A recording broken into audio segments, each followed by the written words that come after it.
Good morning students, welcome to today yoga class. आज की योग की क्लास में आपका बहुत बहुत स्वागत। तो आज हम जिस प्राणायाम के बारे में चर्चा करेंगे उसका नाम है मूर्छा प्राणायाम।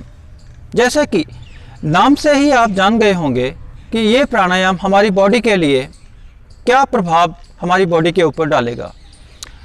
ये जो प्राणायाम है खास उन लोगों के लिए है जिनका मन बहुत ही ज़्यादा डिस्टर्ब रहता है, मन में तरह तरह के विचार विकार चलते रहते हैं, जिनका मन स्थिर हो ही नहीं पाता।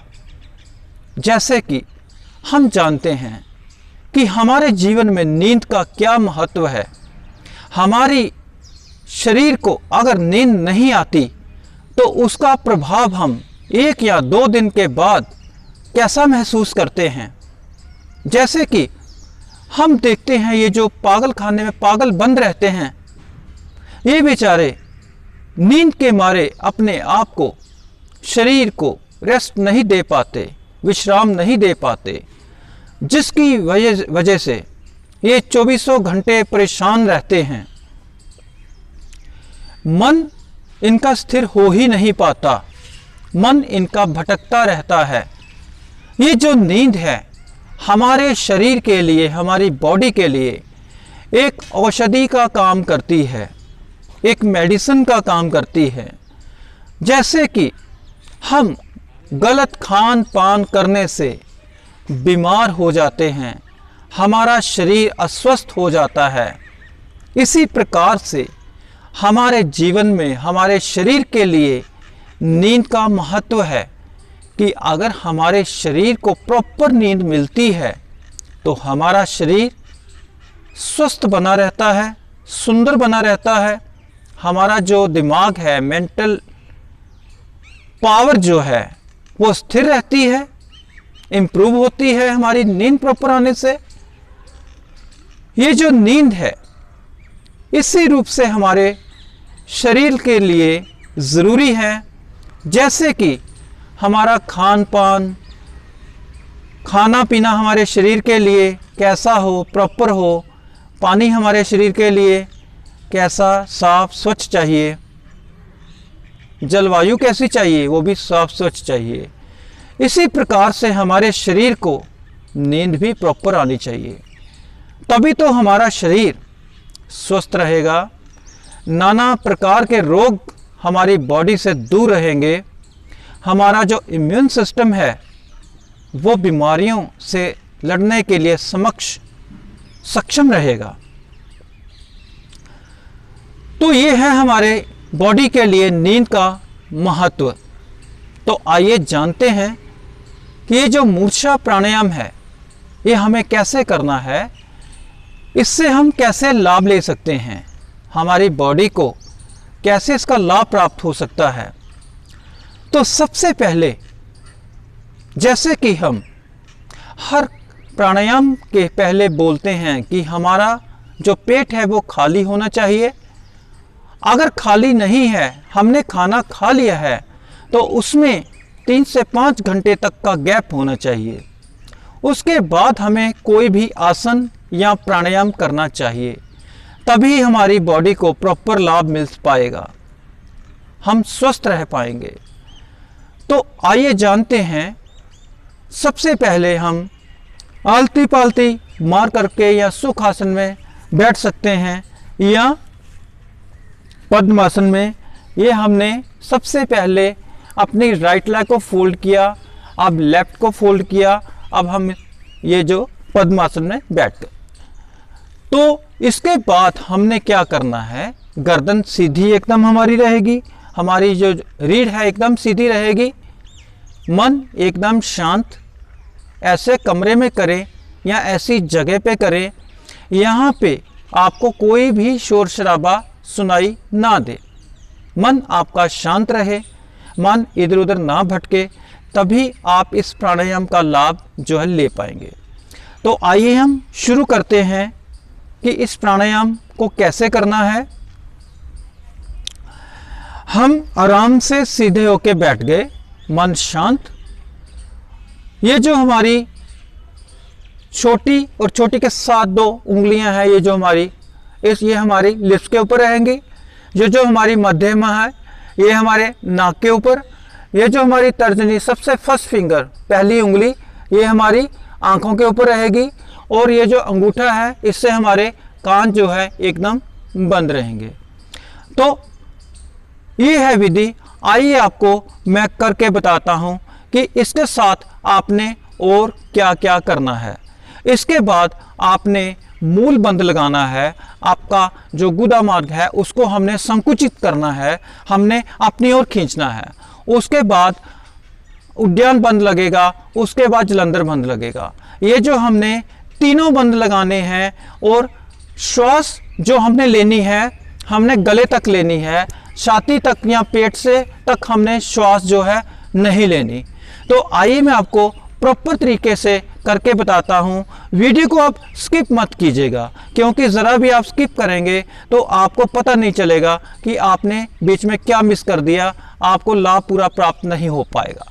तो आइए हम करते हैं। ये देखिए,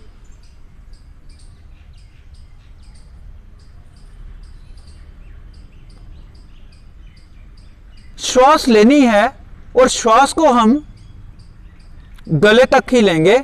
उसके बाद मूल बंद लगाएंगे, उसके बाद उद्यान बंद लगाएंगे, उसके बाद जलंधर बंद लगाएंगे। तो श्वास को होल्ड करेंगे,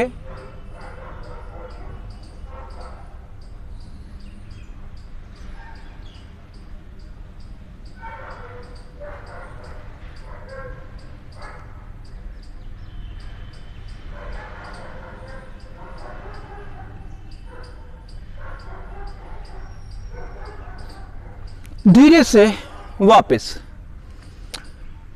ये जो हमने क्रिया करनी है अपने सामर्थ्य के अनुसार करनी है, सामर्थ्य से ज़्यादा नहीं करनी है, सामर्थ्य से कम नहीं करनी है, तभी इसका जो है लाभ हमें प्राप्त हो पाएगा।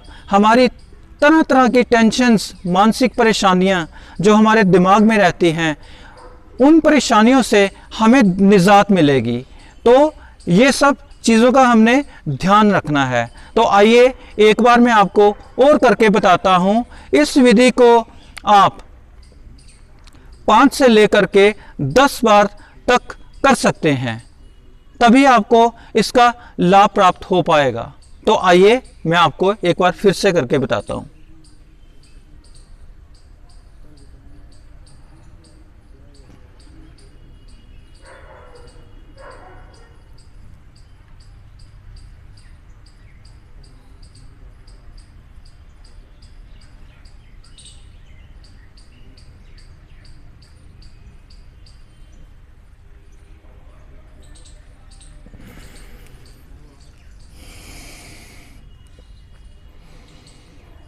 लंबी गहरी श्वास लेंगे, श्वास को सामान्य करेंगे।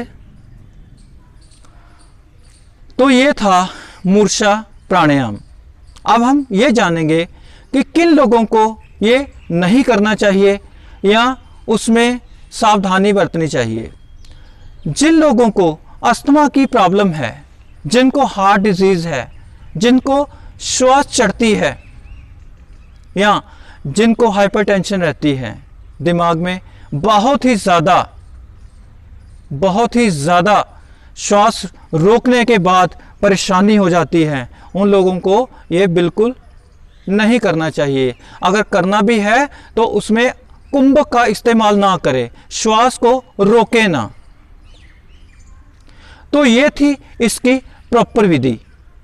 तो आइए जानते हैं कि आज का सुविचार क्या है। जैसे कि हम सामाजिक प्राणी हैं, हम दुनिया में रहते हैं, दुनिया में विचरते हैं, तो हमें कैसा जीवन जीना चाहिए। हम किसी की खुशी में शामिल हो या ना हो, इससे कोई ज़्यादा फर्क नहीं पड़ेगा।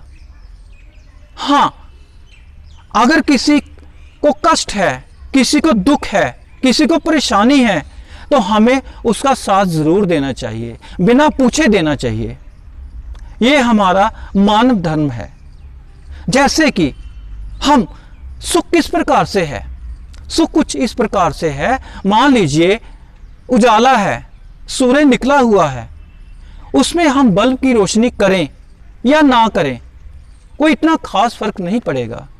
सुख इस प्रकार से है। लेकिन दुख इस प्रकार से है जैसे अमावस की रात। ये दुख के बारे में कुछ चर्चा है। अमावस की रात में आप एक छोटा सा अगर दीपक भी जला देते हैं तो वो भी अंधेरे को चीरता हुआ प्रकाश फैला देता है, पूरे वातावरण में एक रोशनी भर देता है। आपका जो साथ है वो भी दुखी इंसान को, जो परेशान है, इसी प्रकार से है। अगर आप किसी दुखी परेशान इंसान का साथ देते हैं तो वो एक अमावस के रात में एक दीपक की तरह है। तो इसलिए आप किसी की खुशी में शामिल हो या ना हो, इससे कोई खास फर्क नहीं पड़ता, क्योंकि खुशी का समय तो इंसान का निकल जाता है, लेकिन जो दुख का समय होता है, दुख का समय रहता है, वो इंसान को अंदर ही अंदर से खत्म कर देता है, झकझोर देता है। तो इसलिए आप किसी की खुशी में शामिल हो या ना हो, वैसे तो होना चाहिए, अच्छी बात है। खुशी कहते हैं कि खुशी में अगर दो लोग शामिल होते हैं वो दुगनी हो जाती है, लेकिन फिर भी किसी कारणवश आप किसी की खुशी में शामिल हो या ना हो कोई बात नहीं, लेकिन दुख में शामिल होने का मौका आप कभी मत गवाइए। इसी के साथ धन्यवाद। आप खुश रहिए, स्वस्थ रहिए।